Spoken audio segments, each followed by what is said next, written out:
Constitucional. Estou aqui com você, você que está se preparando aí para o concurso da Polícia Rodoviária Federal, né? Quer ser servidor policial, rodoviário federal, tá aí firme, forte, né? Estudando bastante, né? Pegado aí nos estudos, esperando ansiosamente a publicação do seu edital. Enquanto isso, enquanto o edital não sai, nós vamos estudar direito constitucional, vamos ver aí as principais questões de concurso público cobradas aí nos certames anteriores, principalmente aquelas afetas à banca que provavelmente deve ser a banca do seu concurso público, né? Eu peguei a banca do concurso público passado, que foi CESP, trouxe questões no formato múltipla escolha, trouxe questões no formato certo e errado, vamos debater, trouxe muita jurisprudência, questão atual, ok? Pode ter sido cobrado algumas questões que já foram cobradas no ano de 2017 pela essa banca CESP, que é a banca, uma das principais bancas aqui no nosso território nacional, né, que no tocante à questão de aplicação de concursos públicos, sabe que o CESP, né, é sempre referência. Então vamos utilizá-la aí como base, vamos ver as questões que foram cobradas nos certames anteriores e de repente, né, algo interessante aí para a sua prova, né, trazer alguns entendimentos jurisprudenciais, algo bom aí para a gente estudar aí nessa 1 hora, né, que nós vamos passar aqui ao vivo debatendo questões, ok?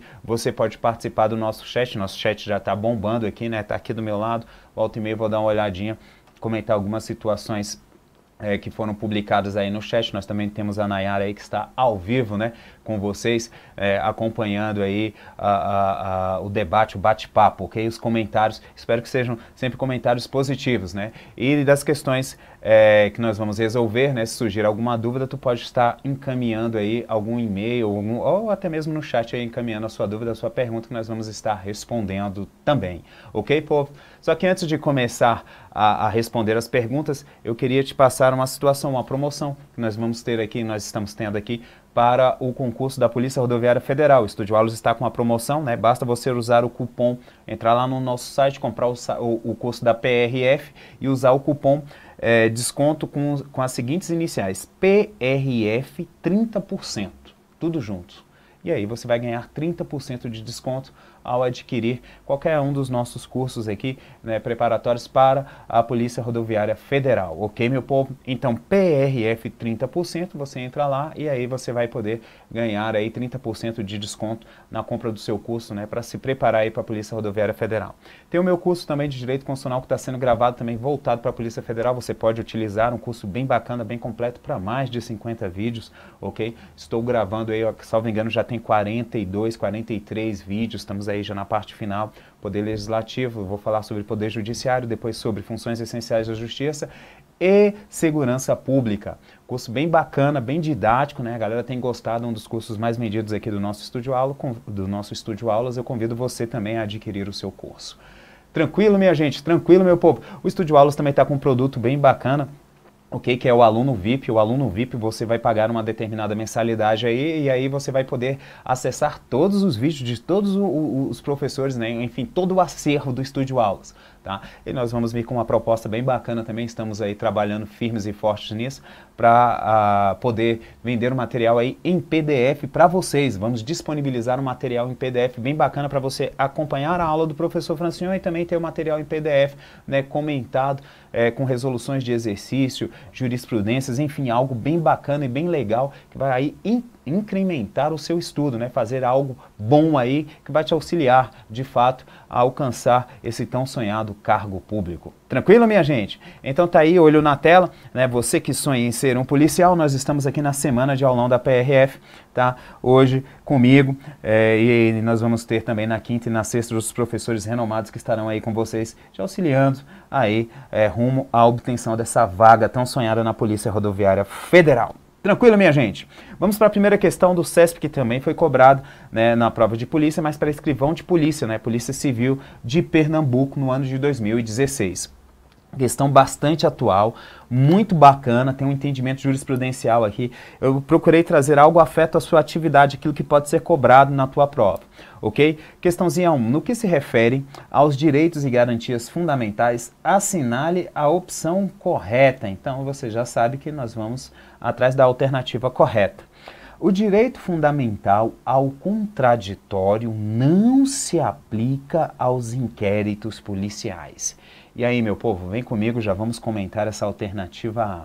Tu já viu, já percebeu que o CESP, né, Sebrasp, denominado CESP, é uma banca extremamente jurisprudencial. Ela gosta de saber se o candidato está alinhado aos entendimentos mais recentes. O professor Francion adora ler jurisprudência, adoro, sempre ler os informativos, ok? Estou sempre lá no site do STF pegando os informativos, lendo todos os informativos, até porque me preparo para o concurso da magistratura, né? Venho me preparando aí para diversas fases do concurso da magistratura no Brasil inteiro, TRF2, TRF3, 4, né? Venho obtendo êxito aí em algumas fases, então estou sempre antenado com as questões jurisprudenciais, principalmente os entendimentos mais recentes do STF e do STJ. Esse entendimento não é tão recente, mas ele vem aparecendo em provas, principalmente provas das carreiras policiais. E aí você precisa estar atento. O que o STF disse a respeito do inquérito policial? É assegurado o contraditório dentro da fase da instrução do inquérito policial? O Supremo entendeu que não há necessidade de se assegurar contraditório e ampla defesa em sede de inquérito policial, como regra geral. Por quê? Porque se trata de uma fase preliminar ao oferecimento da denúncia. Aí sim, no oferecimento da denúncia, estará da persecução criminal mesmo, há de se assegurar o contraditório e a ampla defesa. Mas na fase do inquérito policial, o Supremo entendeu desnecessário. Então a alternativa A está correta, meu povo. Vamos aí marcar a alternativa A, é ela a alternativa correta, certo? E a fundamentação, sempre nos meus vídeos e nas minhas aulas, eu vou trazer para você. Tá aqui, ó. Segundo o entendimento do STF, como regra geral, nem o contraditório, nem a ampla defesa se aplicam ao inquérito policial. Haja vista sua natureza de procedimento administrativo, ok? Não é o processo jurisdicional propriamente dito, apesar que um inquérito policial só pode ser arquivado pela autoridade judicial como regra. Então, cuidado com essa situação também. Ele visa colher elementos suficientes para um possível oferecimento de denúncia, ou mesmo para afastar uma presunção de culpabilidade. Então, sua função, segundo o entendimento, é colher informações. Então, por ter essa natureza, em sede do julgamento aqui do recurso extraordinário 481.955, na verdade foi um agravo regimental nesse recurso extraordinário, a ministra Carmen Lúcia assim decidiu em 2011. Então, meu povo, 26/5/2011 ficou decidido, cuidado, segundo o Supremo, como regra geral, não há necessidade de se observar o contraditório em sede de inquérito policial. A questão está correta, a alternativa correta é a letra A. Vamos ver as demais alternativas? Vamos ver aqui, comentar essas outras alternativas, com destaque para a letra B. Está aqui a letra B. Ó. O início, não vamos marcá-la porque ela está errada, a gente já sabe que a certa é a A. O início de execução da pena criminal condenatória após confirmação da sentença em segundo grau ofende o princípio constitucional da presunção de inocência. E aí, minha gente? O CESP gosta ou não gosta de cobrar entendimentos recentes do Supremo Tribunal Federal? É claro que gosta, e esse é bem recente. Salvo engano, a decisão é de fevereiro de 2016 e repercutiu aí amplamente nos sites jurídicos, né? No meio social como um todo, a televisão divulgou bastante. O que o STF falou? Nós temos, e aí ele partiu da seguinte premissa, os advogados até ficam bravos com essa situação, não vamos adentrar nessa seara, nesse debate jurídico, vamos analisar a decisão do Supremo Tribunal Federal como concurseiro. O que o Supremo fez? Ele entendeu o seguinte: a partir do momento em que, num primeiro grau de jurisdição, eu analiso a realidade fática e probatória dos autos e o juiz profere uma condenação, a parte recorre e em sede de apelação o tribunal confirma aquilo que foi proferido pelo juiz, ou seja, ele confirma a sentença impondo a condenação, já há possibilidade de se executar a pena a partir daquele momento, da decisão de segundo grau. O entendimento anterior do Supremo é que se precisava esgotar todas as vias recursais, inclusive nas instâncias superiores, para que se viesse a executar a pena. E aí, o Supremo proferiu essa decisão nesse seguinte sentido, de que a execução da pena, já após confirmação da sentença em segundo grau, não fere a presunção de inocência. Por quê? A priori, até teve um voto, que se você quiser ler o voto, é interessante, do ministro do Supremo Tribunal Federal, salvo engano, relator do caso, o ministro Teori Zavascki, salvo engano, em que diz que a partir do momento em que se profere uma condenação em primeiro grau e se confirma, né, a presunção é de que de fato ele cometeu aquele ato que está sendo imputado a ele, e não de que ele seja inocente. Então não se fere o princípio da presunção de inocência, porque a análise fática e probatória aconteceu em 2 graus de jurisdição, em 2 instâncias, inclusive feito por uma instância colegiada, que é o tribunal. Então, meu povo, cuidado com essa situação, tá? Muito cuidado mesmo, é entendimento novo. E aqui eu já vou falar para você, você que está fazendo concurso em 2017, vai despencar essa situação aí, vai despencar em concursos públicos em 2017, esse entendimento do Supremo. E eu trouxe para você poder já ficar vacinado e não perder pontos importantes aí no seu concurso público. Olho na tela, vamos lá, vamos fundamentar essa questão. Tá aqui, ó, a letra B errada. Por maioria de votos, o plenário do Supremo Tribunal Federal, né, entendeu que o artigo 283 do Código de Processo Penal não impede o início da execução da pena após condenação em segunda instância. Indeferiu liminares pleiteadas nas ações declaratórias de constitucionalidades, nas ADCs 43 e 44. Assim, destaca isso daqui, ó, para você, se você tiver curiosidade, você ler depois, que é a ementa do julgado. A execução provisória de acórdão penal condenatório proferido em grau de apelação, ainda que sujeito a recurso especial ou extraordinário, não compromete o princípio constitucional da presunção de inocência. Está aqui o HC 126.292, relator, tá vendo? Falei corretamente, o ministro Teori Zavascki, ok? À época, proferiu esse entendimento. Então, cuidado, meu povo, pode cair a possibilidade de se dizer executar a pena assim, já numa decisão proferida pelo tribunal em segundo grau, confirmando aquilo que foi feito pelo juízo, tá? Em razão da possibilidade de não violação do princípio da presunção de inocência. Por quê? Porque houve condenação em 2 instâncias, então mesmo que esteja pendente recurso extraordinário ou recurso especial, pode-se executar a pena assim. Tranquilo, meu povo? Então vamos só comentar as demais alternativas aqui, vamos comentar as demais alternativas.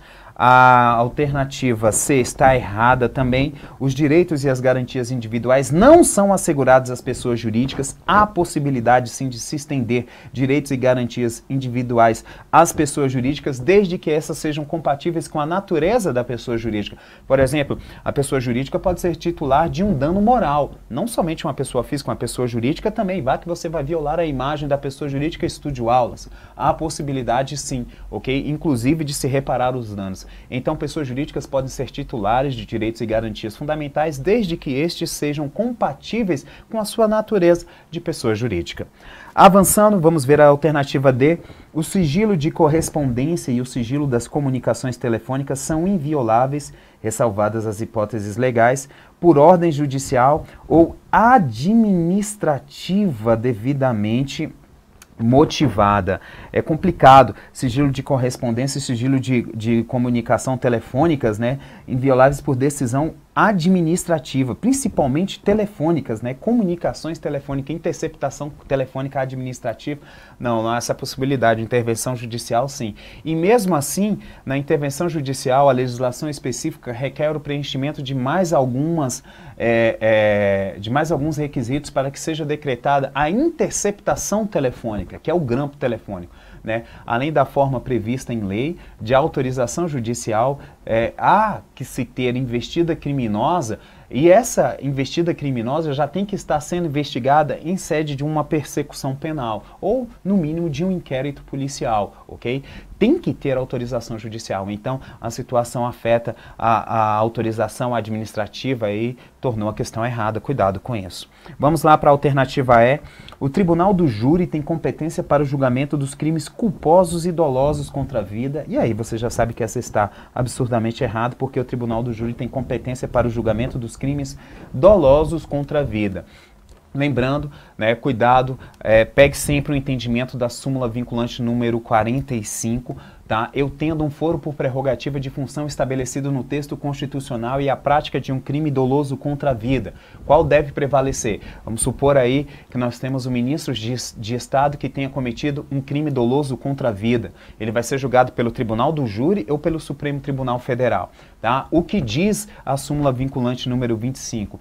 Que o foro por prerrogativa de função que esteja estabelecido no texto constitucional vai prevalecer, sim, sobre o Tribunal do Júri. Então, ele será julgado pelo Supremo Tribunal Federal. Mas, e aqui cuidado, meus amigos concurseiros, se o foro por prerrogativa de função estiver estabelecido apenas numa Constituição estadual, aí prevalece o Tribunal do Júri. Ele será julgado, sim, pelo Tribunal do Júri, porque a previsão do Tribunal do Júri é constitucional. E aí nós vamos fazer uma aplicação normal de antinomia das normas. Tá? Vai prevalecer aquilo que está previsto no texto constitucional sobre Constituição estadual, quando nós temos temas distintos. Vamos supor aí que nós temos um deputado estadual, foro prerrogativa de função estabelecido apenas na Constituição estadual. Cometer um crime doloso contra a vida será julgado pelo Tribunal do Júri. Esse é o entendimento do Supremo Tribunal Federal. Ok? Então, cuidado com isso. Vamos dar uma lidinha aí na súmula vinculante número 45. Vamos avançar, vamos para a questão 2. A respeito dos direitos e das garantias fundamentais, assinale a opção correta. Os direitos sociais, econômicos e culturais são atualmente classificados como direitos fundamentais de terceira geração. Tá errado. Errado. Por quê, professor? Porque direitos sociais, meu povo, e aqui ó, eu trouxe um quadro, nós vamos debatê-lo daqui a pouco. Os econômicos e os culturais são doutrinariamente classificados como os direitos de segunda geração. Perdão, direitos de segunda geração.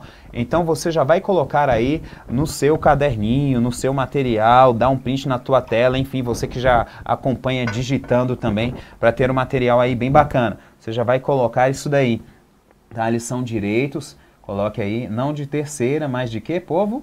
Perdão, vamos voltar aqui. São direitos de segunda geração, e não de terceira geração. Tranquilo? Um abraço aí para todos os meus alunos do grupo de Direito Constitucional Top. Então, um abraço aí para vocês, para a galera do Facebook também que está mandando abraço aí para mim.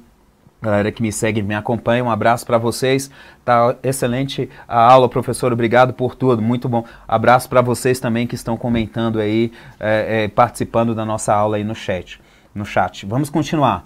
A alternativa B. O direito ao meio ambiente equilibrado e o direito à autodeterminação dos povos são exemplos de direitos classificados como de segunda geração. Não, segundo entendimento doutrinário, meio ambiente equilibrado, ok, e autodeterminação dos povos não são classificados como direitos de segunda, mas sim como os direitos de terceira geração, ok? Direitos de terceira geração.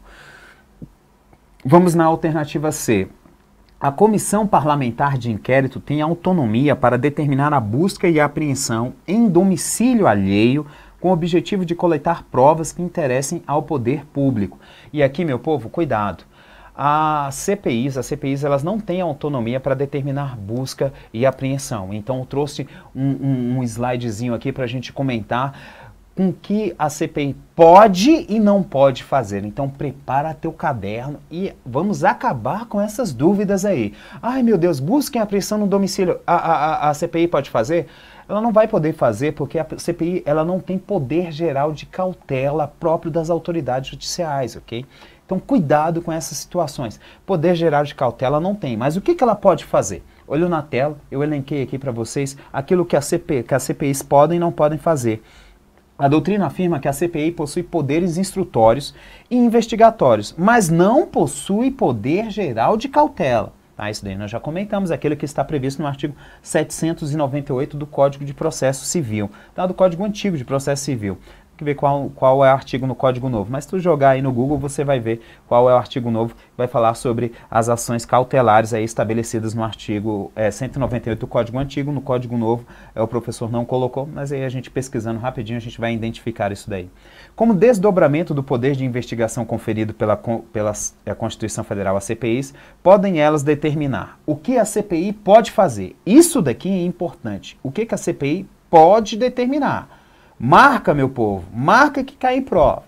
A quebra de sigilo bancário pode, fiscal pode e de dados também. Destaque-se, sigilo de dados telefônicos. Professor, o que seriam os dados telefônicos? Pegar a conta telefônica e ver para quem fulaninho ligou, para quem ciclaninho ligou, com quem ele conversou. Isso daí pode ser feito? Pode ser feito. A CPI pode requerer diretamente para a empresa telefônica, para a companhia telefônica. Ela pode requerer automaticamente.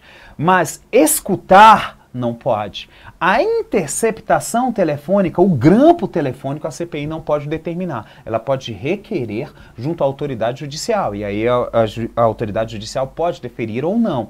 Mas ela, a CPI, não pode determinar a interceptação telefônica.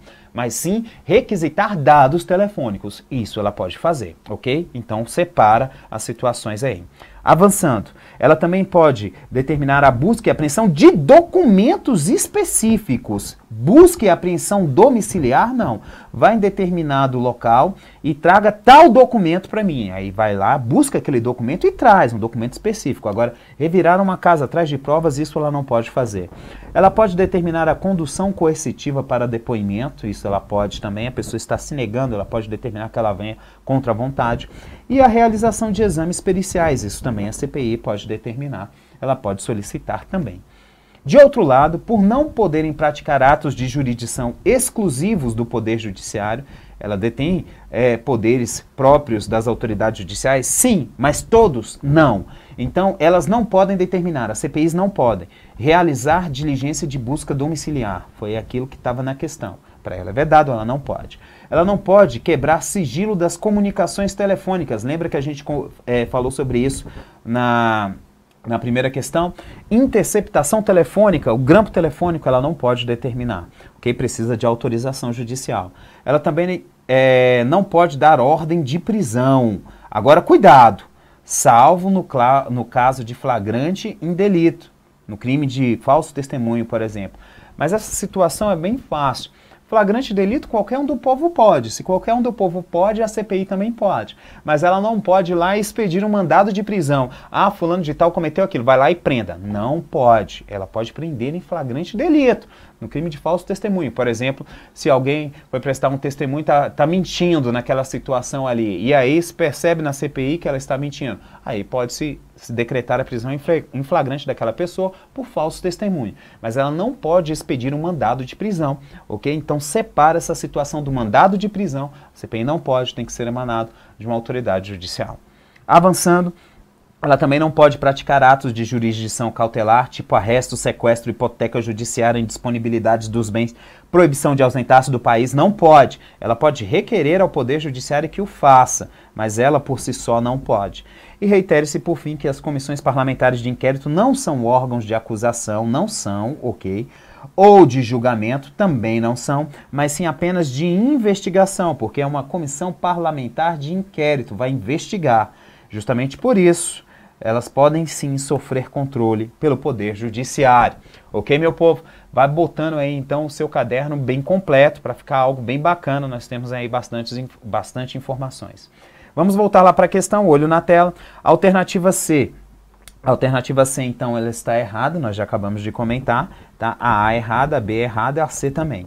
A entrada em domicílio sem o consentimento do morador é permitida durante o dia e à noite, desde que haja autorização judicial. Questão errada, autorização judicial somente durante o dia. Já já eu vou falar sobre entrada em domicílio, porque também é uma questão que despenca em prova, principalmente prova de polícia. Tá? Trouxe outra questão aqui, o que se entende e como se estende o conceito de domicílio para outros locais habitados. Então nós vamos ver essa situação, já já vamos comentar de forma pormenorizada. Então, por exclusão, você já sabe que a alternativa é a alternativa correta aqui, da nossa questão número 2. A doutrina moderna classifica os direitos civis e políticos como direitos fundamentais de primeira geração. Olha o que eu trouxe para vocês. A alternativa, o gabarito tá? A alternativa é a correta. E aqui, ó, um quadrinho que, se você puder tirar foto, se você puder dispor sobre ele aí, fazer no teu caderno, dar um pause na tela, enfim, leve para você porque ele está bisurado. Nós, para a tua prova, temos direitos de primeira, segunda, terceira, quarta, quinta, sexta, enfim. Povo, primeira, segunda e terceira você precisa ter bem delimitado. Por quê? Porque há consenso doutrinário e jurídico sobre eles. Quarta, quinta, sexta, há entendimento doutrinário, as questões geralmente não vão trazer essas situações porque não é pacífico. Um direito de quarta pode ser de quinta para um doutrinador, de sexta para outro doutrinador. Então, quando a questão vai cobrar direitos de quarta, quinta e sexta, ele vai trazer assim, classificados como direitos de quarta, quinta ou sexta gerações por determinados doutrinadores. Não há um consenso quanto a eles. Agora, primeira, segunda e terceira geração, sim. E aí, o que você precisa saber sobre eles? O momento, tá? O lema em que foi estabelecido, os gêneros, as espécies e algumas características. E foi isso que eu trouxe para vocês. Olho na tela, momento, primeira dimensão. Os direitos de primeira dimensão surgiram com o chamado Estado Liberal. E aqui, meu povo, muito cuidado. Estado Liberal, professor, qual século? Século XVIII.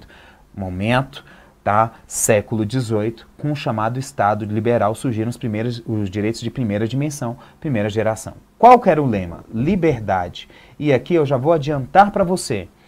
Na Revolução Francesa, nós tínhamos o lema liberdade, igualdade e fraternidade. Aqui você já vai utilizá-los, né, consequentemente, nos direitos de primeira, segunda e terceira dimensão. Então, o lema da Revolução Francesa, que é marco para a consagração e evolução dos direitos fundamentais, ok? Liberdade, igualdade e fraternidade correspondem, consequentemente, aos direitos de primeira, segunda e terceira dimensão.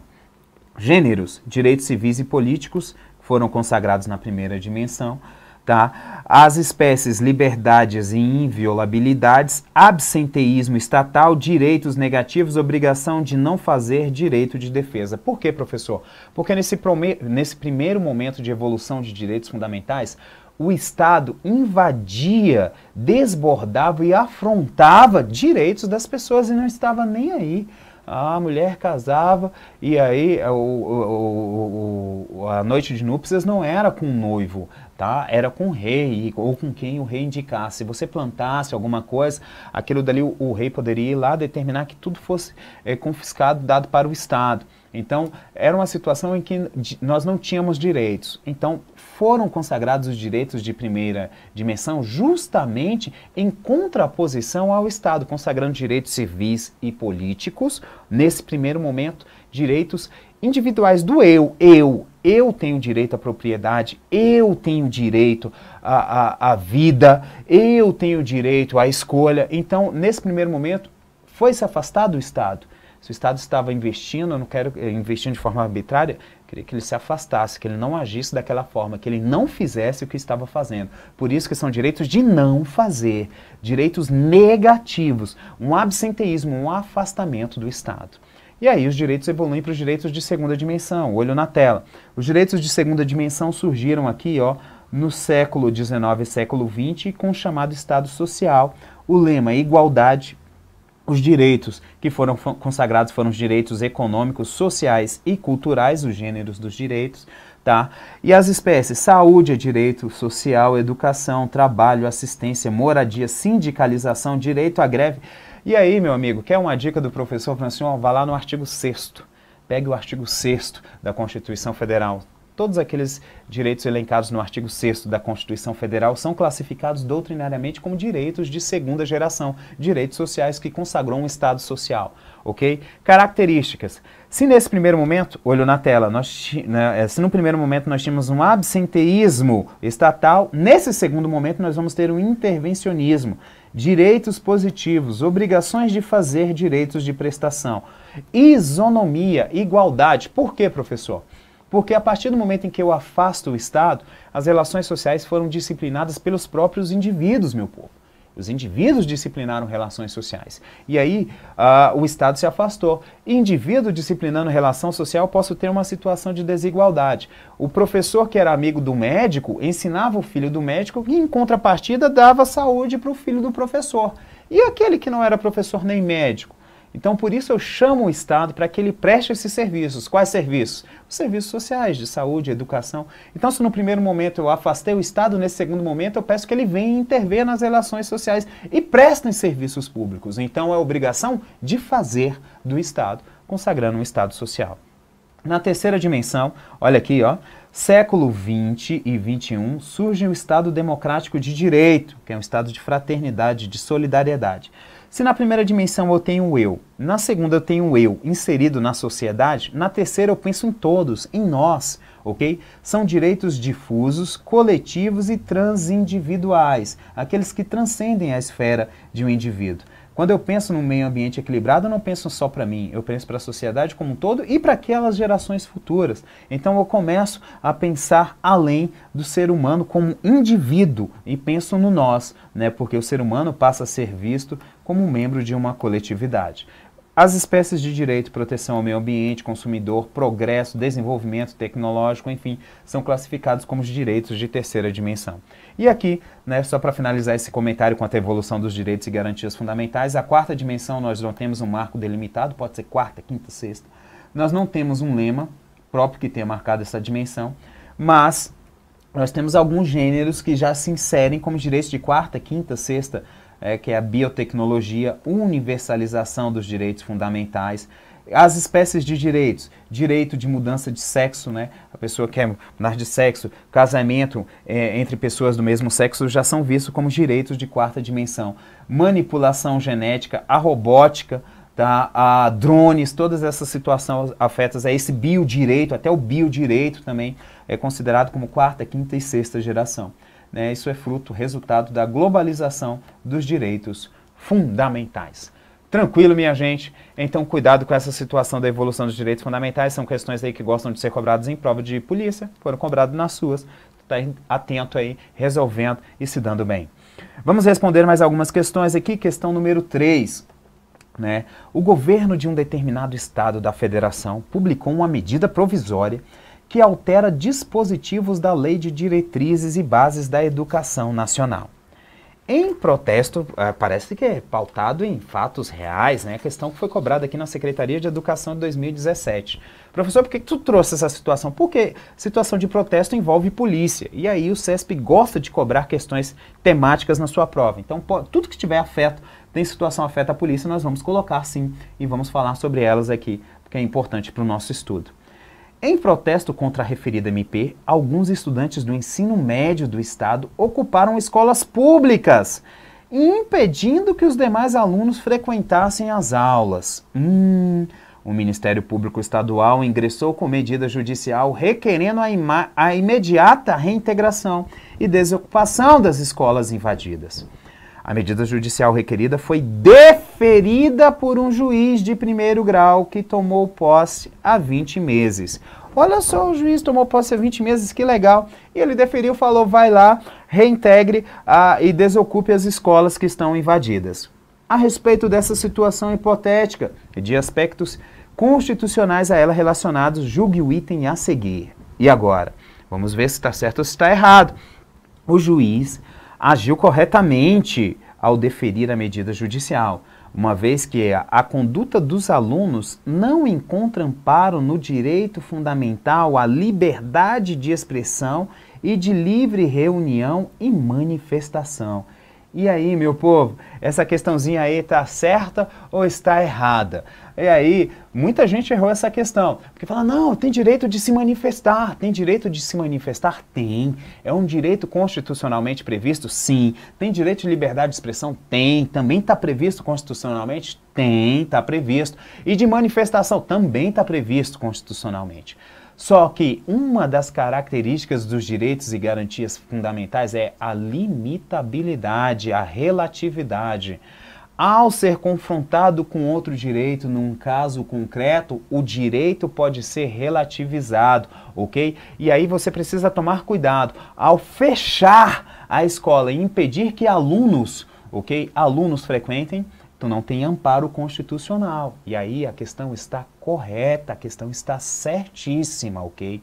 O direito de um termina onde começa o direito do outro, tá? O CESP cobrou essa questão na prova, fez uma maldade, perguntou se haveria um amparo constitucional. Não vai ter amparo constitucional, não.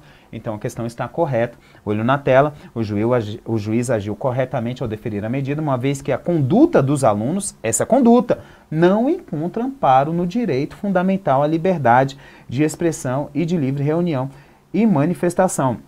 Não tem amparo aí não. Por quê, professor? Porque o direito de manifestação não pode prejudicar o direito ao ensino, tem um choque aí, então não vai ter amparo nesse tipo de situação, sempre você precisa analisar o caso concreto, o juiz agiu corretamente. Tá? E os requisitos estão estabelecidos aonde? Lá no artigo 5º. Todos podem reunir-se pacificamente, sem armas, em locais abertos ao público, independentemente de autorização, desde que não frustrem outra reunião anteriormente convocada para o mesmo local, sendo apenas exigido o prévio aviso à autoridade competente, ok? Então, precisa de autorização? Não precisa de autorização, precisa apenas comunicar à autoridade competente. Professor, e eu passei no concurso da Polícia Rodoviária Federal. Amém. Convidei o professor Francion para o churrasco. Amém. Estarei aí no seu churrasco, ok? E me tira a seguinte dúvida. Vamos supor que em determinado dia de trabalho, tá? Esteja eu lá trabalhando, aí foi convocada para a localidade onde eu trabalho uma marcha chamada Marcha da Maconha. E aí, professor? Prendo todo mundo, jogo lá no cubículo da minha viatura e apresento a autoridade judicial por apologia às drogas, ou há a possibilidade de se fazer a Marcha da Maconha encontrando amparo jurisdicional, amparo judicial e legal para esse tipo de manifestação? Povo, cuidado, essa questão é antiga, gosta de cair em prova. Há possibilidade sim de se fazer uma Marcha da Maconha, ok? Por exercício dos direitos de reunião e livre manifestação do pensamento. Então, há essa possibilidade. O STF já considerou por 8-0 constitucional a Marcha da Maconha, quando julgou a ADPF número 187 lá em 2011. Então, cuidado com essa situação, ok? Eu trouxe isso para você, vamos comentar. O Supremo Tribunal Federal, em 15/6/2011, por 8-0, no julgamento da ADPF número 187, considerou legítimos os eventos públicos de defesa da legalização ou descriminalização do uso de drogas, encontrando respaldo nos direitos fundamentais de, e aí, ó, você vai marcar, livre manifestação do pensamento, ok? E de reunião, conforme previsto lá no artigo 5º, inciso 16. Concluiu o Supremo que a mera proposta de descriminalização em defesa em espaços públicos da legalização de drogas não significaria ilícito penal, mas o exercício legítimo do direito à livre manifestação do pensamento propiciada pelo exercício de direitos de reunião. Contudo, estabeleceu alguns parâmetros. Professor, eu posso então, aí numa Marcha da Maconha, acender um baseado e fumar? Posso? Não, não posso. Eu posso levar o meu filho de 8 anos de idade, colocá-lo na minha cacunda, com a blusa, com a folha da maconha? Pode fazer? Não pode. Eu posso instigar o consumo? Use drogas. Você deve usar drogas, porque a droga faz bem para você, porque a maconha libera a sua mente, instigar esse tipo... Também não há possibilidade de se fazer. Pode instigar a violência? Não há possibilidade. Então o Supremo estabeleceu alguns parâmetros para exercício desse direito. Foi até criticado. Segundo alguns doutrinadores, o Supremo legislou. Na verdade, ele deixou alguns parâmetros, ok? Nortes, diretrizes no julgamento da situação. Para quê? Para que aquilo não seja realizado e tomado como abuso por parte daqueles que estão praticando, fazendo a manifestação, né, pela descriminalização das drogas. Tranquilo, povo? Dá uma olhada aí na tela, vamos ver quais são os requisitos que o Supremo, os parâmetros que o Supremo estabeleceu. Ele diz que a reunião deve ser pacífica, sem armas, previamente noticiadas às autoridades públicas quanto a data, horário, local e objetivo, e sem a iniciação e incitação à violência.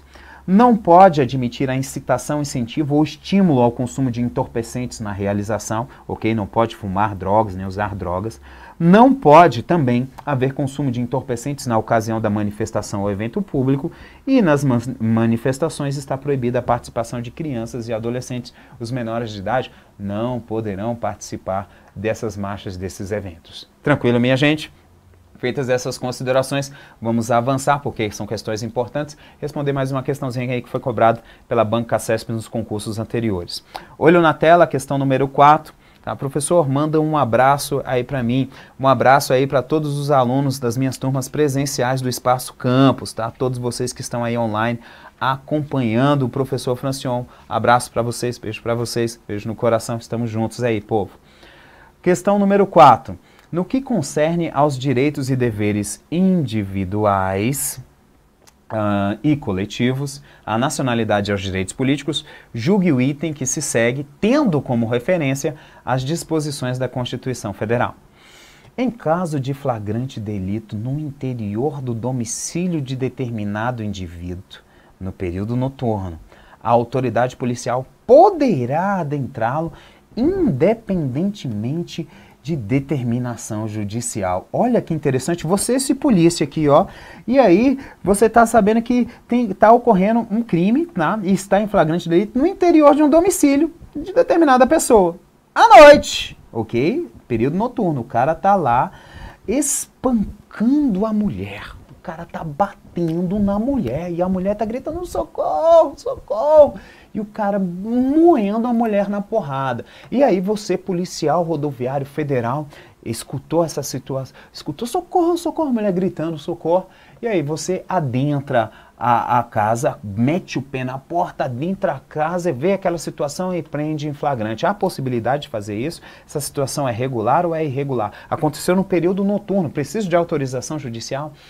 Situação extremamente legal, pode sim, em flagrante delito, adentrar a casa, o domicílio, sem autorização judicial no período noturno. Palavrinha mágica, meu amigo, estando em flagrante delito, dispensa-se a autorização judicial, dispensa-se o consentimento do morador e você pode entrar de dia ou de noite, desde que esteja em flagrante delito. E se for para prestar socorro, mesma situação, também pode adentrar, independentemente de autorização judicial, de consentimento do morador, de dia ou à noite também. Então, cuidado com essas situações. Questãozinha, então, pode marcar aí, ela está certíssima. Questão 4 está certa. E a fundamentação está aqui para vocês. Todos são iguais perante a lei, diz o artigo 5º, mas o inciso 11 diz assim, ó, que é o que me interessa. A casa é asilo inviolável do indivíduo. Ela é asilo inviolável. Ninguém nela pode penetrar sem o consentimento do morador. Salvo em caso de flagrante delito ou desastre. E aqui, meu amigo, você pode até colocar a observação. Flagrante delito ou desastre. Ou para prestar socorro de dia ou de noite. Ok? Pode colocar aqui dia ou noite. Nessa primeira situação aqui, tá? Dia ou... Oxe, o professor botou com 2 T's, tá ficando doido, professor. Pronto. Dia ou noite. Essa primeira situação aqui, dia ou noite, para prestar socorro, flagrante delito ou desastre. Ou, e aqui ele é bem específico, durante o dia por determinação judicial. Cumprimento de mandado judicial. Regra, durante o dia. De novo, cumprimento de mandado judicial, regra, durante o dia. Sempre em prova de polícia tem uma questão afeta a domicílio. O que eu fiz? Eu trouxe algumas questões, essa daqui, né, que nós esclarecemos, se pode entrar durante o dia, durante a noite, a regra constitucional afeta a situação, mas eu trouxe entendimentos jurisprudenciais importantes. Tá? Na próxima questão, nós vamos comentar principalmente o que se entende por domicílio, o que se entende por casa, asilo inviolável. A próxima questão vai te cobrar isso, nós vamos respondê-la agora. Olho na tela aí, a questão 5. Tá? Foi cobrada no concurso de 2016, lá na Polícia Civil de Goiás, para agente de polícia substituto. Agente de polícia substituto. Eu confesso, e aqui meus amigos do Goiás, tá, que eu nunca ouvi falar dessa situação. Eu já vi delegado, tá, mas agora agente de polícia substituto, né, isso é uma inovação. Tem que dar uma analisada nessa legislação. Já já eu sei que vai bombar de comentários aí no chat sobre essa situação, mas é algo, no mínimo, inusitado. Vamos ver depois essa situação aí desse agente de polícia substituto. Tá? Observadas as ressalvas constitucionais e jurisprudenciais, tá? Observadas as ressalvas, as exceções constitucionais e jurisprudenciais, os espaços que poderão ser protegidos pela inviolabilidade do domicílio incluem, ou seja, o que eu entendo por domicílio? O local de trabalho do indivíduo, professor, eu considero como extensão do domicílio? Considero sim, pode botar um Vzinho. A embarcação em que o indivíduo resida ou exerça atividade laboral. A embarcação é considerada? É considerada sim, senhor. O recinto ocupado provisoriamente pelo indivíduo. O indivíduo está ocupando um recinto provisoriamente, mas é dele ali. Eu considero extensão do domicílio? Considero sim. O imóvel que o indivíduo ocupe por empréstimo, o cara emprestou um imóvel para ele está lá ocupando, eu considero como extensão do domicílio? Também considero. O quarto de hotel que seja ocupado pelo indivíduo, o indivíduo está de férias lá em Maceió, um abraço para todos os meus amigos que estão na bela Maceió, em Pajuçara, Ponta Verde, abraço para vocês aí, tá? É considerado o quarto de hotel como extensão do domicílio? Também é considerado. Tá? O local de trabalho, a embarcação, o recinto ocupado provisoriamente pelo indivíduo, o imóvel que o indivíduo ocupe por empréstimo e o quarto de hotel são considerados, segundo o Supremo Tribunal Federal, como extensão do domicílio, ok? Então, povo, cuidado com isso. Assinale a opção correta, apenas os itens... Não. Todos os itens estão certos. A alternativa correta é a alternativa C, porque todos os itens estão certos. Todos aqueles dali são considerados extensão do domicílio. E eu ainda vou além.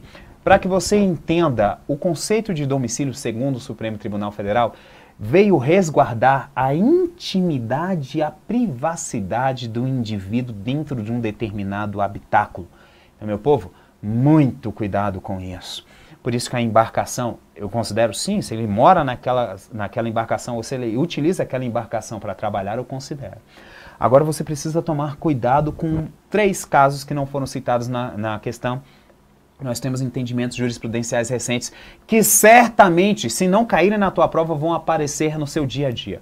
A primeira situação, boleia do caminhão. A boleia do caminhão é considerada a extensão do domicílio?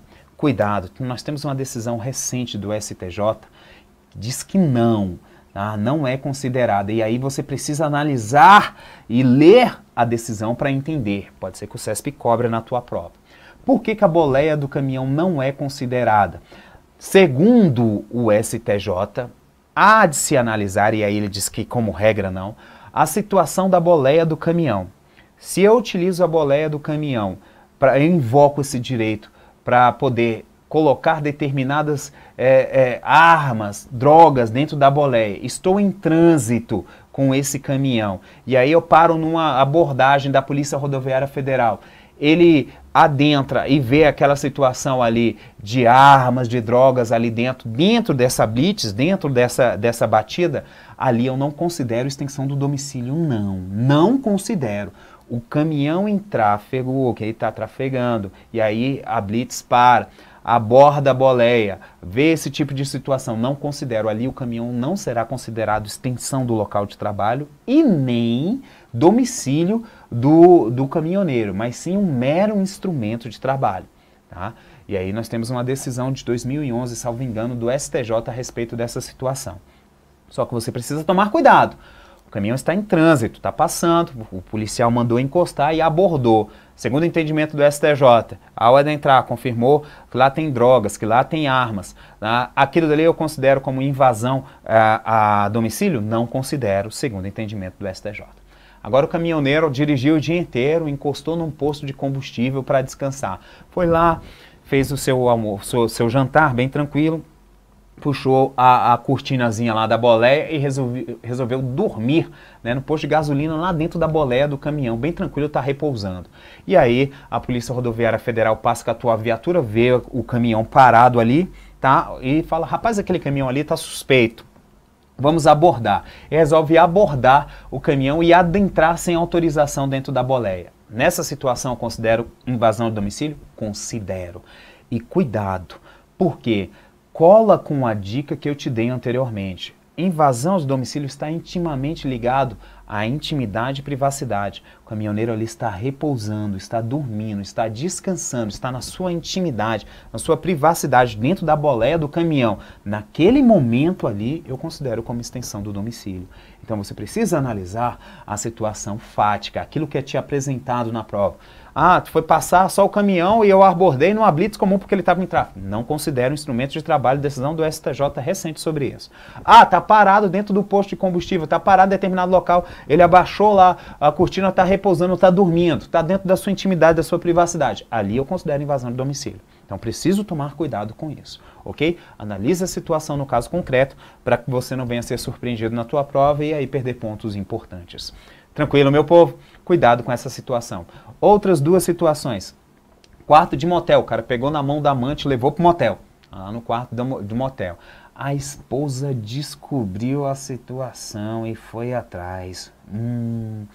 A esposa vinha seguindo o bandido, por quê? Porque ele vinha pulando o muro, e aí ela colocou um detetive, né? E o detetive descobriu, ó, vem pegar que o cara tá aqui com a boca na botija, literalmente, dentro do motel com a amante. A esposa descobriu, adentrou o motel, descobriu o quarto, foi lá no quarto, invadiu o quarto, pegou os dois em flagrante, deu porrada nos dois. Pergunta, considero, e aí até brinco nas minhas aulas presenciais, considero invasão de domicílio ou exercício regular do direito por parte da esposa? Hein, meu povo?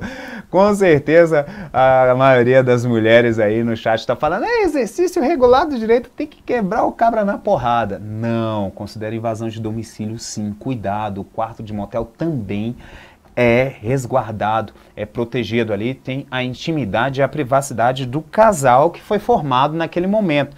Não me importa se ele é formado de forma, de uma maneira regular ou irregular perante os preceitos morais da sociedade.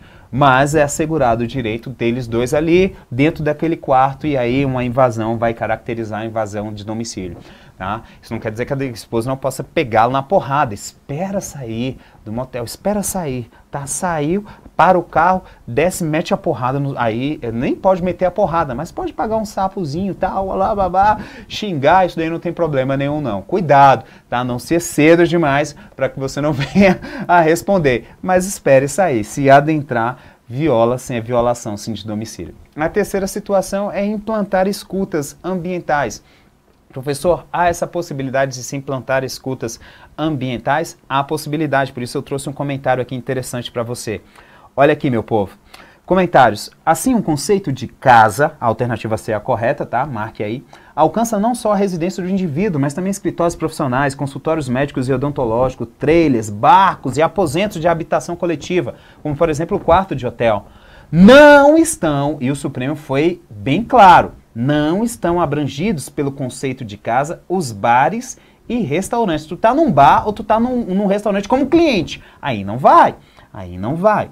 Mas se você trabalha ou mora nesse bar, no restaurante, aí a situação é diferente. Você precisa analisar sobre qual ponto de vista, sobre a ótica do Supremo. Ah, um cliente está no bar ou no restaurante. Ah, o cliente no bar ou restaurante não está na extensão do domicílio dele não. Situação totalmente diferente.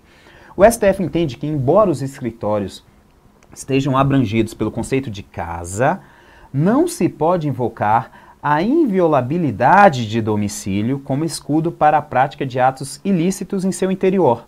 Assim, a Suprema Corte já se manifestou pela legalidade da instalação de escutas ambientais durante a noite em um escritório de advocacia, face que tais medidas não poderiam jamais ser realizadas com publicidade alguma sob pena intuitiva de frustração, o que ocorreria caso fossem praticados durante o dia mediante a apresentação de mandado judicial. O que aconteceu? Tinha suspeita de que um escritório de advocacia estaria envolvido com crime organizado, ok? E aí, meu amigo, para essa situação aí há a possibilidade de se implantar escutas ambientais, né? Quando se tem a prática de associação criminosa. Ah, o que aconteceu? O juiz deferiu a medida securatória de interceptação ambiental, de escuta, para implantar escuta ambiental, para captar sons do ambiente, para ver o que estava acontecendo. Pediu o mandado. Tinha lá o mandado, mas o mandado não podia ser cumprido durante o dia, porque o escritório estava aberto, todo mundo lá, né? Que efetividade que ia se ter?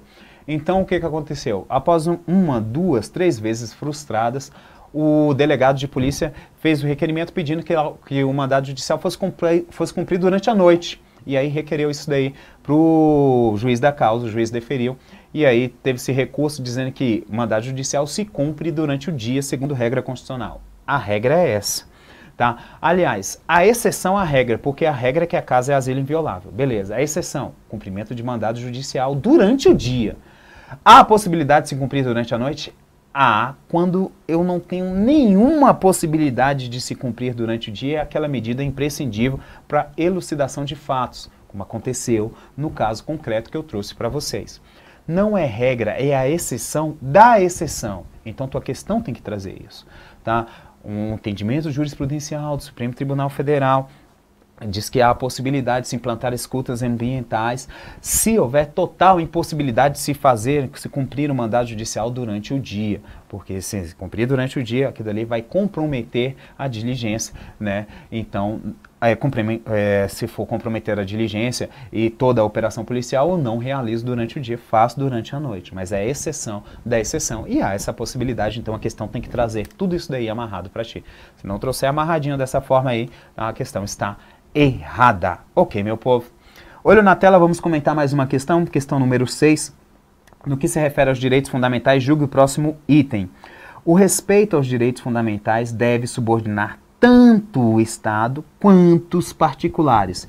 Igualmente, Estado e particulares, titulares e destinatários desses direitos. Professor, a questão está certa? Tá. Nós temos uma dupla eficácia, então vamos marcar, já vamos marcar que a questão está correta, uma dupla eficácia de direitos e garantias fundamentais. A eficácia vertical e a eficácia horizontal. Eficácia vertical. Os direitos e garantias fundamentais servem como elementos limitadores da atuação estatal no tocante à observação de direitos e garantias fundamentais. O Estado, nessa relação com o administrado, não vai poder infringir direitos, como regra, direitos e garantias fundamentais constitucionalmente previstos. Então, eles servem como elementos limitadores da investida estatal. É aquilo que nós chamamos de eficácia vertical dos direitos e garantias fundamentais. Só que, ao mesmo tempo, nós temos uma limitação de um indivíduo para com o outro. É aquele jargão que a galera utiliza. O seu direito termina onde o meu começa. Tá? Então, eu tenho a limitação horizontal de um indivíduo para com o outro. Então, eu tenho essa dupla eficácia, tá, dos direitos fundamentais, a eficácia vertical e a eficácia horizontal. Então, a questão aí, ó, olho na tela, o respeito aos direitos fundamentais deve subordinar tanto o Estado quanto os particulares. Estado, eficácia vertical, particulares, eficácia horizontal, igualmente titulares e destinatários desses direitos. A questão aí, vamos marcar. Voltando, vamos marcar, ela está certa, ok? Questão certa, tá aqui no gabaritozinho. Os direitos e garantias funcionam como freios e limitadores ao poder do Estado frente às pessoas, eficácia vertical dos direitos fundamentais, bem como de uma pessoa contra outra, né? Eficácia horizontal dos direitos fundamentais, tá? Horizontal e vertical são as duas situações aí. Vamos responder mais uma questão. Essa daqui vai ser a última que nós vamos responder, porque o nosso tempo aí já está sendo, esgotado, né? Mas essa daqui eu não poderia deixar de responder, porque é algo extremamente importante e pode constar também da tua prova, é um entendimento bem novo acerca das peças apócrifas. E aí vem sendo cobrado em concurso público, é importante a gente saber sobre esse tipo de questão também. Se indícios da prática de ilícito penal por determinada pessoa constarem de escritos anônimos, tá? A peça apócrifa, por si só, em regra, olha o que a questão trouxe. Se eu tenho, por exemplo, uma denúncia anônima, essa peça anônima, essa denúncia anônima, essa peça apócrifa, por si só, em regra, não será suficiente para a instauração de procedimento investigatório, haja vista a vedação ao anonimato prevista na Constituição Federal. E aí, professor, essa questão aí está certa ou está errada? Povo, ela está certíssima. Certa. A peça apócrifa por si só não pode. E aqui eu trouxe, ó, a decisão judicial para ti. Fica com ela, porque está caindo em tudo quanto é prova de polícia, em tudo que é prova está cobrando essa situação de vedação anonimato. É um tema bem recente, o tema da moda. E pode ser cobrado na tua prova também. As autoridades públicas não podem iniciar qualquer medida de persecução penal ou disciplinar, apoiando-se unicamente para tal fim em peças apócrifas ou em escritos anônimos. É por essa razão que o escrito anônimo não autoriza, desde que isoladamente considerado, olha, ele fala novamente, a imediata instauração da persecutio criminis. As peças apócrifas não podem ser formalmente incorporadas a procedimentos instaurados pelo Estado, salvo quando forem produzidas pelo acusado ou ainda quando constituírem elas próprias o corpo de delito. como sucede, por exemplo, com bilhetes de resgate no crime de extorsão mediante sequestro, ou como ocorre com cartas que evidenciem a prática dos crimes contra a honra, ou que corporifiquem o delito de ameaça, ou que materializem o crime in false. Explicar isso daqui para vocês. Se eu tenho um escrito anônimo falando, ó, fulano de tal é traficante, ele passa drogas, não sei o que, não sei o que. A priori, aquilo dali não pode ser utilizado para se instaurar uma persecução penal. Mas isso não impede, por exemplo, o delegado de polícia de que, motivado pelaquela denúncia apócrifa, vai investigar. Colha elementos, constate a situação do tráfico e, pautado nesses elementos, instaure a persecução penal. Ele pode fazer isso? Pode. Só que nessa situação, diz o Supremo, aquela denúncia anônima nem vai constar dos autos, ela nem vai participar, ela nem vai fazer parte dos autos, não. Professor, e quando uma denúncia anônima faz parte dos autos? Quando ela constitui o corpo de delito. E aqui eu vou explicar para você novamente. Vamos supor que a pessoa falou, ó, fulano de tal é o maior traficante de drogas, ele é o traficante, ele faz isso, ele faz aquilo. E aí vai se analisar a situação e vai ver que não tem, ela imputou falsamente um crime, né? Um crime contra a honra daquela determinada pessoa. Aquele bilhete é a prova de que aquela pessoa cometeu um crime contra a honra do outro no qual ela acusou de ser traficante. Aí ele vai constar dos autos? Vai. Mas para se apurar a prática do crime contra a honra, entendeu? E não o crime do tráfico. Por quê? Porque aquele dali constitui o próprio corpo de delito, então ele vai fazer parte dos autos. Um outro escrito anônimo. Ah, o seu filho está sequestrado, está sob meu poder e eu quero tantos reais. Não sabe quem escreveu aquilo. Aquilo dali é uma peça apócrifa, não sabe. Mas ela consta dos autos, vai constar dos autos? Vai fazer parte? Sim, vai fazer parte. Por quê? Porque ela constitui o corpo de delito, então ela estará presente. Então, meu povo, muito cuidado com esse tipo de situação, ok? Porque é algo novo, recorrente. O Supremo já decidiu e vem caindo em prova reiteradamente, principalmente nas provas de polícia. E pode aparecer na tua prova. Vamos comentar aqui o restante do julgado, tá? Aquela parte final aqui do julgado é aquilo que eu comentei contigo. Nada impede, contudo, que o poder público, provocado por delação anônima, diz que denúncia, por exemplo, adote medidas informais destinadas a apurar previamente, em averiguação sumária, com prudência e discrição, a possível ocorrência de eventual situação de licitude penal, desde que o faça com o objetivo de conferir a verossimilhança dos fatos nela denunciados, em ordem a promover, então, em caso positivo, a formal instauração da persecutio criminis, mantendo-se, assim, completa desvinculação desse procedimento estatal em relação às peças apócrifas. Informativos 565 do Supremo Tribunal Federal. Ok, minha gente. Com isso daí, o professor Francion encerra a participação. Tivemos aí 1 hora, vimos muita jurisprudência, vimos muita coisa. Algo bacana que estudamos muito, ok? Espero ter compartilhado um pouco da experiência, né, do estudo jurisprudencial do professor contigo. Fiquem atentos aos informativos, procurem sites aí que colocam informativos consolidados para vocês, porque na prova de direito constitucional, para carreiras policiais, e eu sei que você está aí se preparando, assistindo minha aula, tem essa carreira policial no sangue, na veia, ok? Cai muita jurisprudência. Caiu, você vai estar vacinado, ok? Aproveita aqui o finalzinho, ó, vamos colocar aqui na tela todos os cursos para PRF com 30% de desconto fora. Só usar o cupom aí PRF 30%. Válido até que dia 7 de abril, sexta-feira.